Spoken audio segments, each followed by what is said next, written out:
Welcome back to the Adams Boxing Show. All right, we're going to get into talking about Jaron Boots Ennis. He took care of business last night. He took out Castillo Clayton. It was a solid fight. It wasn't nothing crazy. Castillo Clayton didn't really come to fight, in my opinion. Yeah. Jaron Ennis caught him with, I don't know, that was like an overhand right. And I don't know, it looked like it hit him on the side of his head, Clayton's head, or the side of his ear, something like that. But it was really a showcase, like I said.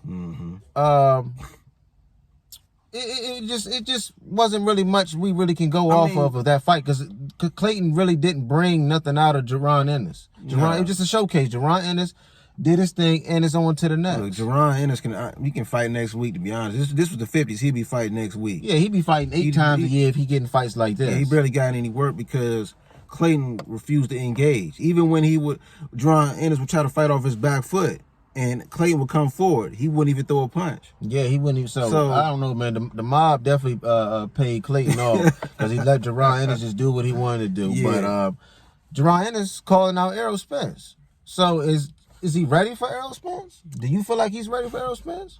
That's a good. But we don't know how good really Jaron Ennis is until he goes up against a top level competition, because he clearly was overmatched. Clayton was overmatched, going against Jaron Ennis. So, we'll see. We'll see. I think he can pose some problems for Errol Spence. Because he is the mandatory, or will be the #1 contender for Errol Spence's IBF belt. So I mean, in my opinion, I think he's ready for all challenges. To be honest with you, I know he hasn't been in there with any great opponents, but I feel like his skill set alone, he can handle the competition that can come his way. He has the skill set. He has the speed and athleticism, but the thing is, he's high risk and low reward. He doesn't bring a belt to the table, so guys are not going to be that eager to go in there with a guy that would pose that big of a threat and doesn't have the belt to go with it.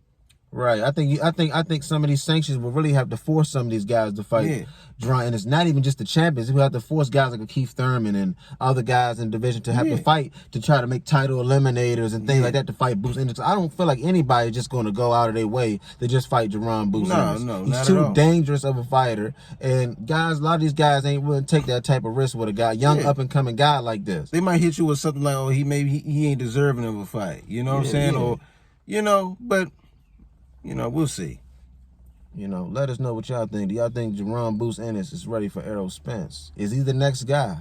Y'all let us know on the Adams Boxing Show. So he might be. See y'all next time.